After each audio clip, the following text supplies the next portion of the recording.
money to the phone? That's a good question. I'm new here.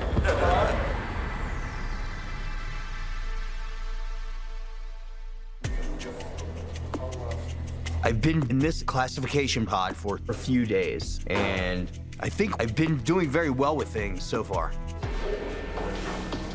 Yeah. I just step on your fingers. You like in the shower? Yes. You guys, 10 minutes? 10 minutes? I'll get you shower 10 minutes. Thank you, sir. I'll get back in a minute. Thank you, appreciate it. It is a shower, and if you don't have your clothes in a safe place, they will get soaking wet, and you don't get more clothes because your clothes get soaking wet. So, you know, I took my clothes off. And I guess I wasn't being as quick as I thought I was. Just gonna just whiten this out of the corner. And then I'm in the shower and I just hear laughter. Like, it sounded like a comedy show out there. What the It was just bright all of a sudden. What, I think so? It was dark right here for a minute. It just got bright. It was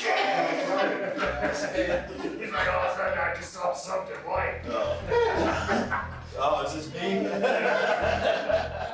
The guys were laughing, but I'm in a room with 8 other potentially dangerous individuals. I'm the only one in here that's not supposed to be here.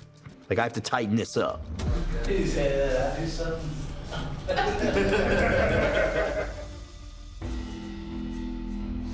Bed match, gentlemen, bed match. If you have status, come see the nurse and bring the water.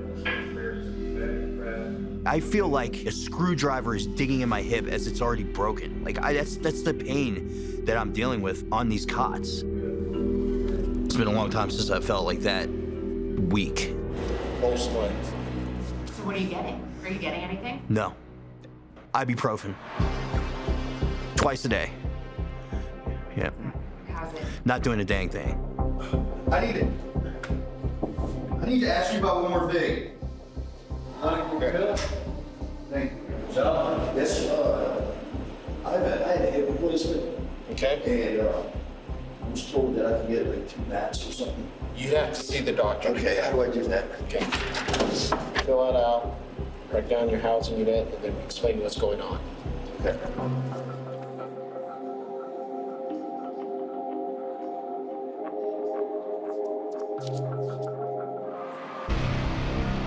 So here I am filling out this form, and I noticed I just wrote my real last name on there.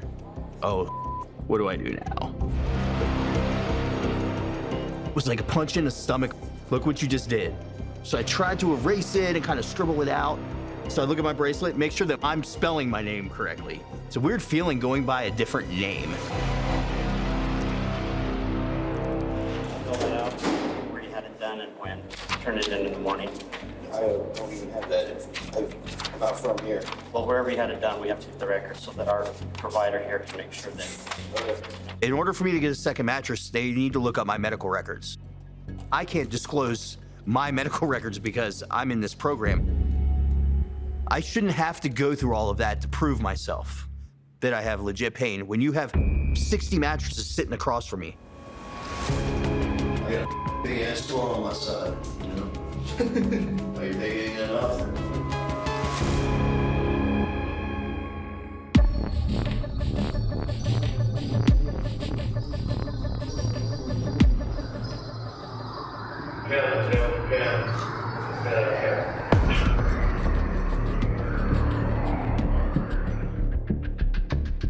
There's a guard we call Cowboy. He woke us up doing a roll call. You sit up for me, bud? Jacobs. Here. McMillan. Yeah. Paulson. Calls everyone else's name. Everyone else answers. He calls my name. I don't answer. Paulson. He calls it again. I don't answer. And I can kind of then feel like eyes on me. Oh, here. Stewart. Here. What, you forget your name? I don't even know what happened. Yes, I did a little. It's not my name. Did you give us the right name when you came in? Yeah. You're waiting for your brother to answer, right? Yeah. that was a close one. I feel like he's onto me. Absolutely. The COs don't know. I'm here undercover. Coming into this, they told me, like, you're under suspicion immediately, and you can feel it, you can see it. What'll happen to me if they find out who I am? I don't know who these guards are. He could be the most dangerous guard in here for all I know. So yeah, it scared me. Between my hip pain, remembering my last name, the mattress, this is gonna be a long 60 days.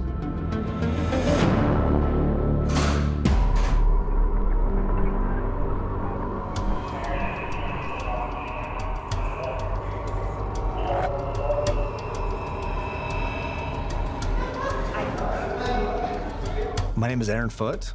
People call me Foot. I've been here going on 5 months, almost 5 months. And I'm a pod worker.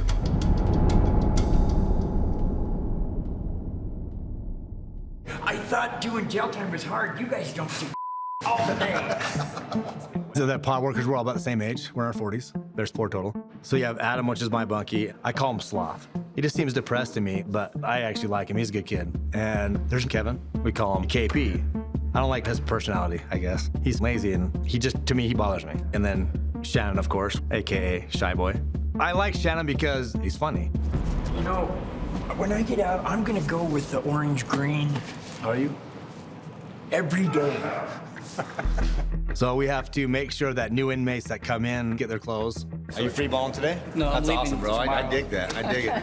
We have to serve them breakfast, lunch, dinner, keep the section cleaned, pretty much do the cop's job that they don't want to do. They will actually fight over this position. It's no joke. I've seen sprawls over it. You have some responsibility. I could care less. I don't want to say anything negative about my coworkers, but sometimes, you know, there's an odd man out, and that's Kevin. I was just commenting on such a hard worker you are. We have a system. It's going smooth, and then you got to have that one dude rowing upriver, and it's like, God. He's the fakest guy I've ever met. I'll just be honest with you. This is the stuff I say to his face too. You're lazy. Yeah. People can be bullies, and they think other people are gonna do their job for them. So I take advantage of it. Walk around and put their beard in. And ponytail in the front and the back. It's pretty cool. I've been to prison. Most of my charges have been for drugs and violence. 13 years in prison, 5 in county jails. That's half my life incarcerated. Did you get those in prison? A couple of them, yeah. Did it mean anything? Sure. Oh, yeah. The flames is because I caught on fire, trying to put out a meth lab fire. You're super lucky. Or super dumb, one of the two. The CO's trying to fire. He's about to get fired. Yeah. He has a horrible personality. They were gonna fire him because he's lazy. No, they're gonna fire me because of my personality. This is an interesting group of people. It's been interesting with this pod worker. Apparently he's been struggling with these other deputies, and we had to talk with him. I talked with him again and understand. I even pulled a direct quote just for him.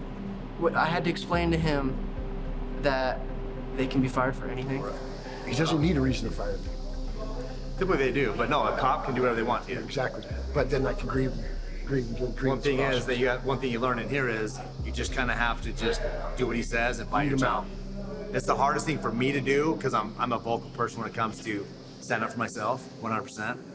So with the cop though, it's like you already lost. You're here, so you have to listen to what they say and just do it.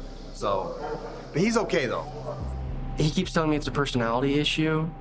He doesn't see a correlation between personality and work performance. I was nice and told him I'll give him another shot, but he's had, I literally came guns blazing, lists of write-ups for just things he's done and chances he's been given. And so we're talking, I gave him a chance, but if he does anything, he's fired. Just how it has to be. Fair. He will be watching. Who runs the pod? Me and Aaron basically run the pod. So do you rely on Kevin to keep the pod in order? No, we rely on him to stay in his cell, so the pod's in order. Like me and him almost got into it, and I had to like control myself because I promised my wife I wouldn't fight anymore, or she would leave me. But fighting to me is nothing. It doesn't scare me. I'm good at it. I might seem nice to you, but you catch me on the other side of that, I promise you don't want to deal with me.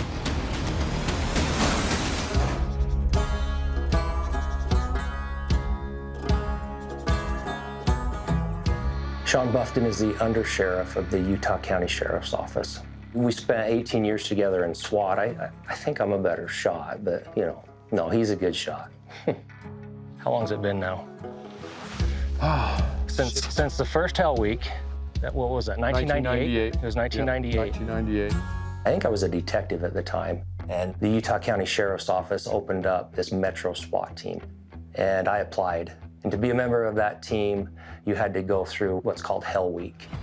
And Sean was one of the team leaders. We tease the younger guys now that, you know, of course the Hell Week I went through was the hardest Hell Week number one. they ever did. The hardest one. We always tease them about that. And it may be true, but the reality is every year we do Hell Week, it's tough. Yeah, it is. I was the SWAT team commander for just a little over 20 years. I loved going and getting drugs off the street and going after the bad guys. I remember during Hell Week, we were told, you guys hike up over the dam, come over the top, and assault the hothouse. Remember the old wooden hothouse that used to be there? And it was muddy. It was muddy. We better not see one of you guys or you will pay the price for it. Yeah, we should. So we are crawling on our bellies through the mud, down that damn hill to get to the hothouse without you guys seeing us. You guys low crawled for like 700 yards. Yeah. When we put our very first Hell Week together, he went through the school, and he always tells the story that the first school was the toughest. It was very tough. I got to tell you, taping up that old hothouse and going in there in the gas and so thick. We're watching you guys pump the gas in, and I think you're putting in every old can that you just wanted to get rid of into that house. We had riot gas from the 1960s that we were using on you guys. Well, and then we all line up, and we go in, and I don't remember who was in there. It could have been you. I don't remember who was in there. That part of it is a fog because I couldn't see in there. Go in there with our mask on. We had to see, you know, experience that our mask worked, but then feel, I mean, you're getting burned everywhere that's wet on you, sweaty, you feel it burning you. And then, of course, peel the mask off, talk, do some push-ups. Give me how many push-ups you can do. Yeah. And then come out and then spend the next, you know, 2 hours. 2 hours trying to recover from that gas. But the good part was, you know, everything in your sinuses was now drained. You were clear. I'm glad we don't have to do that anymore. I know, me We'll too. let the young bucks take care of that. I got on the team. A couple years later, they made me a team leader. Sean and I were both commanders of that team. Through the years, we have had a couple of operators who've tried to hold their breath in the hothouse, do push-ups while holding their breath, because what happens is they make it about 10 feet out of the house. And pass out. Boom, they're out. They're out cold. Yep. So it doesn't really pay. Just the thing you learn about the gas is it sucks to breathe it, but it's not gonna kill you. Suck it up, You can Buttercup. live in it. It feels like you're breathing fire, but you can live in it. Yeah, the good thing about it is the many ops that we've been on, where we've had to actually gas an environment and go in, you always get some of that, right? You always. It seems like you can never get your mask on fast enough, or something happens, you always get a taste of it. So it's good to know. How many ops do you think that you and I have been on together in the last 25 years? I wouldn't even dare. 500? Yeah, I don't know. It's been a lot. It's been a lot. Yeah. That was probably the best part of my career. Yeah. You know, and I hung on to that as long as I could. You know, if you remember, even when I was a chief of police in another agency, I stayed on that. I think you were the only chief in this country that was on an actual SWAT team. I stayed as long as I could. We wouldn't let you quit. I loved it. We wouldn't let you quit. It was fun.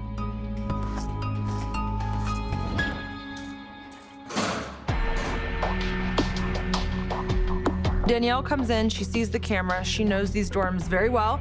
She knows that that's not usually there, and she says that she's gonna cover it up. And I know that they just can't. Like, I feel like this is like Invasion of the Body Snatchers or something. Is it maybe a better mirror than this? Actually, is it? Let's check that out because these Let's look. Look. I love the fact that you're all opening names. It's actually better than this. Come look, come here. just kind of know that like once you get an attitude about something, that's hard to break. So if I could kind of shift the climate for it, then it wouldn't be such a bad thing. So why can't we have a real mirror, though? Hey, in Vegas, that is one thing they did have. So I told her it would actually make a great mirror. And it does. It has a nice reflection, better than, they're not using mirrors in there. I don't even know what that is, like tin. I'm not sure what that is. But we turned it into a good thing. Okay, I'm looking. Look, let's both look. Okay. Let's show them that we're cute. Hi. Yeah, get in here.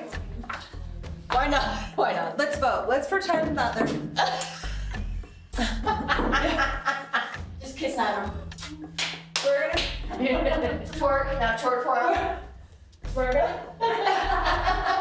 What is this called? A cell? Yeah. This is a dorm. This is a dorm. A cell dorm. The cells are next door. How about we're dorm runway? Dorm runway. And then we did like a little runway for it. There you go, bitch. We're basically.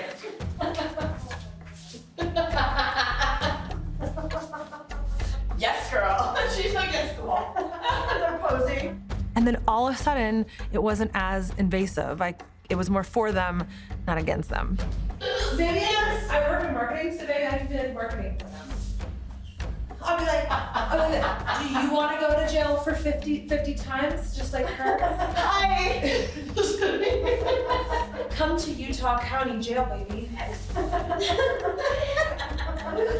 Do you love to go to jail 50 times? Are you an international jail? I do. Are you an international jail traveler like her? Do you go Utah to Vegas? Come check us out at Utah County Jail. Nobody's questioned my cover story. But I also don't want them to find out that I'm a participant. That would be bad for me. Could I be like a jail model? I feel like you could.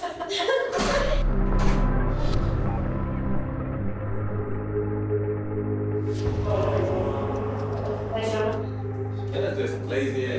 Y'all, yo, you literally sit on your ass all day.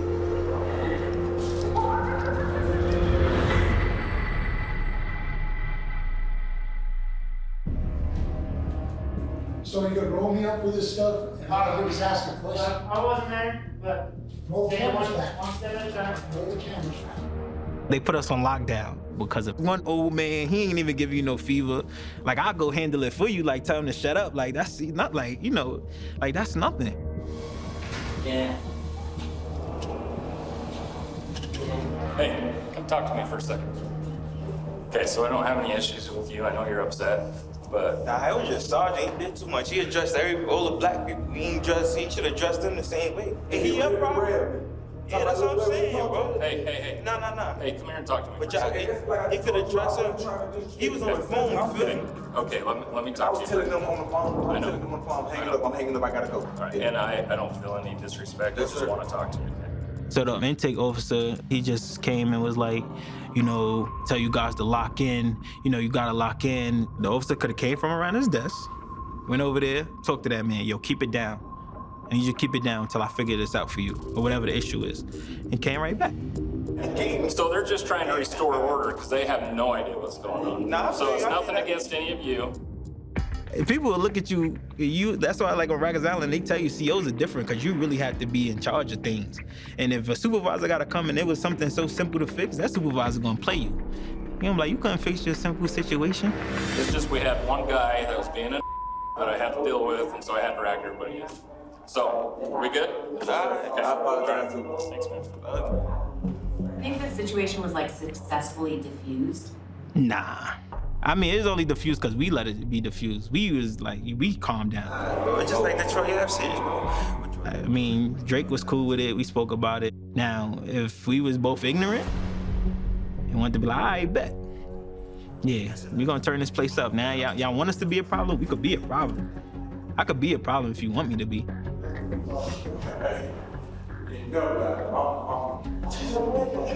What she say? She was scared, dog. That's why my sister hated it.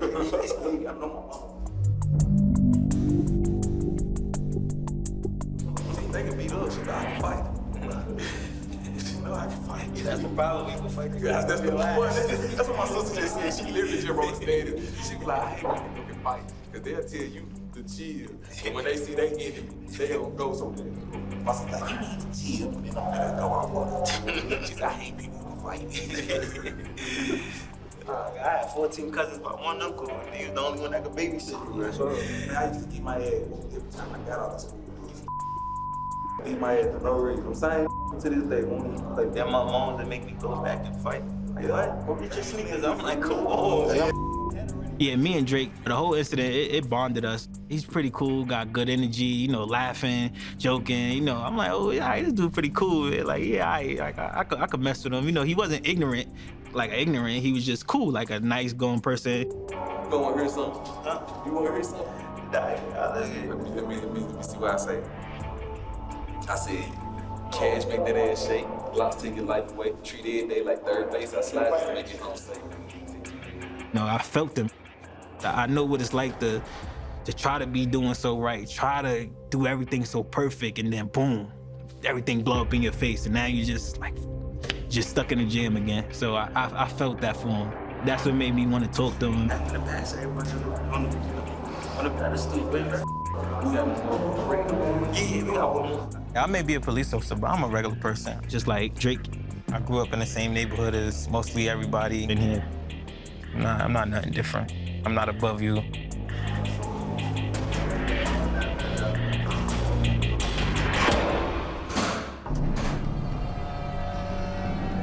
be right back. I gotta use the restroom. I bet you're gonna get cut on her time again.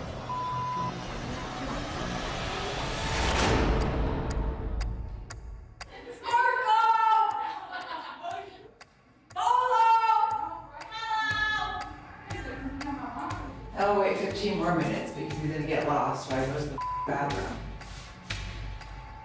I just want to shower. This night deputy, he cuts into our rec time all the time. No! Evening rec time is from 8:30 to 10. And he left and took his 30-minute break to go to the bathroom at 8:30 instead of allowing us our rec time. And it's 9:10 and he hasn't come back.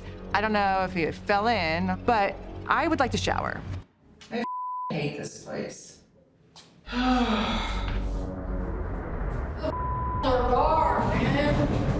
It's time. He should be here. His answer's always, you're in jail, you're on my time, not your time. You work for us, buddy. I don't think that's true. I'm gonna regret that. Being caged. It feels terrible.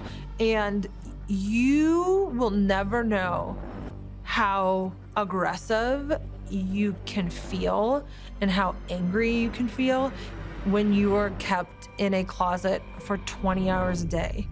And then the small things that bring you joy are taken away. It is the most hopeless, unlike yourself thing you can ever feel.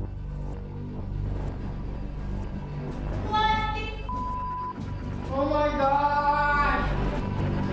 Oh, look who's back. Little chunky monkey. You guys are taking your bathroom breaks on our time when you get your breaks. So we have to follow the rules, guys, but they don't. He finally came back and let us out. So he leaves for as much time as he wants, and then we're just have to accept it. And that's the problem. I have actually made a spreadsheet of all of the deputies, and I am rating them based upon professionalism, knowledge, follows policy, kindness, and patience, and respect. And his professionalism is extremely lacking, and not that it's concerning for me. We only got 45 minutes of our hour and a half. We still have rights. We're still humans. Okay. You know, when I talked to him, he said that he actually got properly to another unit. He does it every time he works. I can see because they have the smallest crew. We have a great group of deputies right now, and so I tend to play devil's advocate. I mean, yes, losing rec time sucks, and I come from like a privileged place of I'm a pod worker, so I get extra rec time, but at the same time, it's jail. I don't know what you were expecting. If he didn't already have a consistent behavior showing that he's not doing his job, then it would have been a big deal. But because it's every time he works. Yeah. That was like, that's the end of it for me. I'm tracking his time so that I can legitimize my grievances. It's the fact that the deputy is misusing his power and not following policy and procedure by taking his break instead of allowing us our rec time, which is my right as an inmate. Like, you don't treat people this way. And I definitely am feeling like the dehumanization. I came here with a purpose. So noticing a consistency of not following policy. Like, you have a job to do, you're not doing it. That's why I'm gonna file a grievance.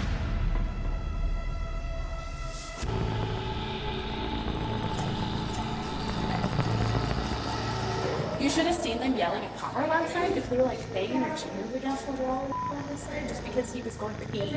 I couldn't hear him banging chairs. Oh, they were out of control. They were like, they were all on like, like I straight up was like trying to defend all of you. But Scarlett, I don't like her last name. She's upstairs. She said that she was gonna aim Connor. Really? Over my brain? Yeah. Luna is tattling to the deputy that I was gonna file a grievance. This is good to know.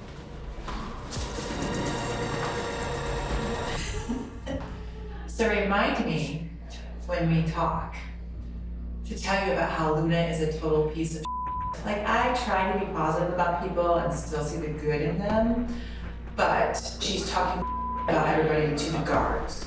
She says what we're doing, she says who's doing it, she might be a decent person, but at this point I can't respect her whatsoever. So this will be interesting from this point on because she's gonna know it.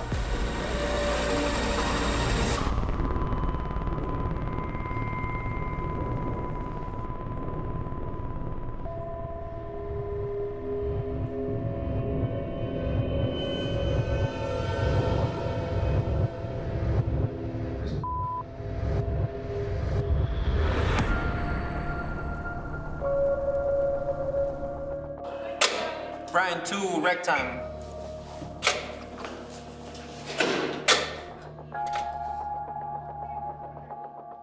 I'm actually going to have a very pointed conversation with somebody today. In the group setting, so that everybody knows what I said, so there can't be any she said, she said. It's starting to rain.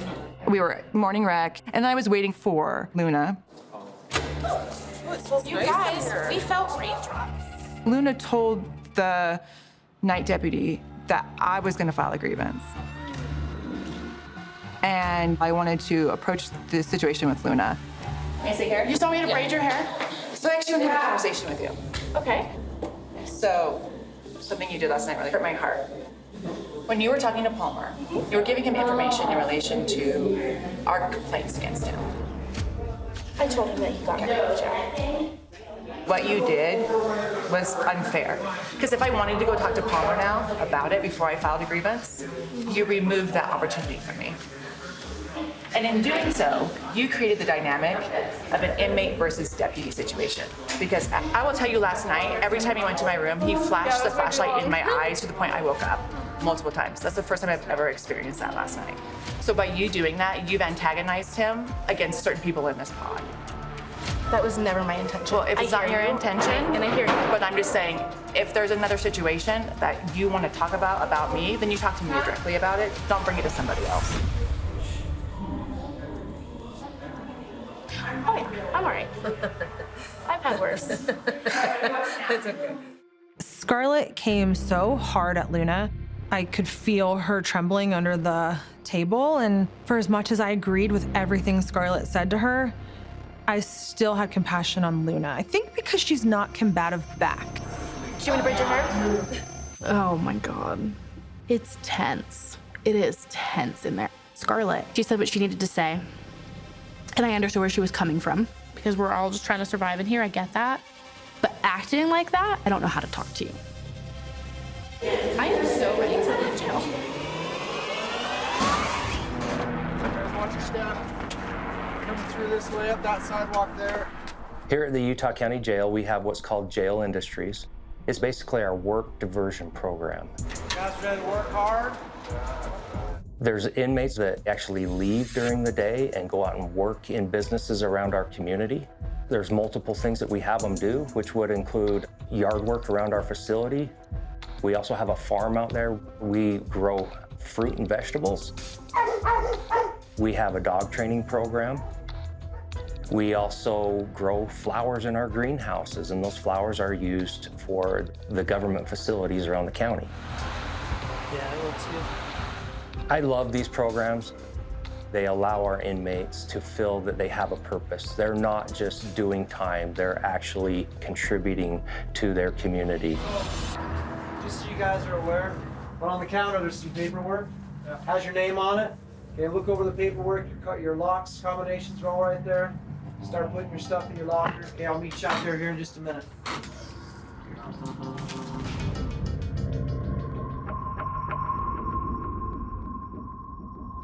So when I talked to my mom, she's like, I just want you sober with a place to stay.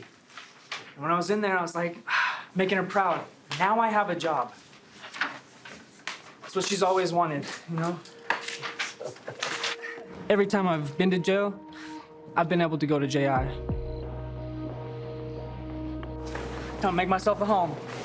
I really like it because being in the lifestyle that I've been in, being able to come to jail and go to a program like that is special for me because I'll be able to transition outside of here better. Get back into the workforce, get back into just regular life easier. Yeah. Just where you put your stuff, or Yeah, each get a locker, each get assigned a certain bunk. like a commissary and things like that. So you know, you put that in there. It's the best. Can't get that at the blocks. It's the most freedom you get in jail. It almost feels like you're not in jail. Somebody had a birthday. They trust you 100%, not to leave, not to run, not to bring anything back in. The very back page is the tax information. Just fill out your info at the top and sign the bottom. You get to make a little bit of money. They open up a savings for you and put money away for you automatically. So when you get out, you have something. It's awesome. It's really everything you'd want to be able to do outside of here. This is basically the major leagues of the jail. If you've made it here, you're elite. You know, you can't have certain charges, you can't have certain past, you have to be able to go to a job every day. Basically, this is about your success and how helping you get back into the community and not have the issues that you had maybe before you went, before you came to jail. As far as jail goes, it doesn't get any better than this. So that's our great library over there. Then in here, this is where you can come in on the weekends. This is also where we do our program, like if you have classes like the RISE program and stuff that would be held in here. But then you can come in and watch any of those movies and pick them and watch them from Friday at noon until Sunday night. All these are basically the same. They'll have washer and dryer, microwave, and then the gym's over here. This is all donated stuff too, like all the guards pretty much donated this stuff, so that's pretty cool that they gave up their own personal stuff so that we could have a gym where we could come in and work out, which is nice, so. It's as closest to feeling normal and free as you can get in jail. Because we have our own clothes, we go to work, we come back where we sleep, we can go to the gym, we can play foosball or hang out with the guys on the weekend, we play cards and stuff. I think that this is probably the best program that I've seen in a jail, I've heard of in a jail. This is really nice, There's always extra food out here. Because you're working hard, they take care of you, The kitchen does a good job by hooking us up with whatever we need. There's always fruit. Look, there's food everywhere. And yeah, it sucks being this kind of rotation, this revolving door of, being lost in the system or feel like you're kind of cornered. But it's good to know that there's a program like this. So yeah, it's super important not to screw this one up.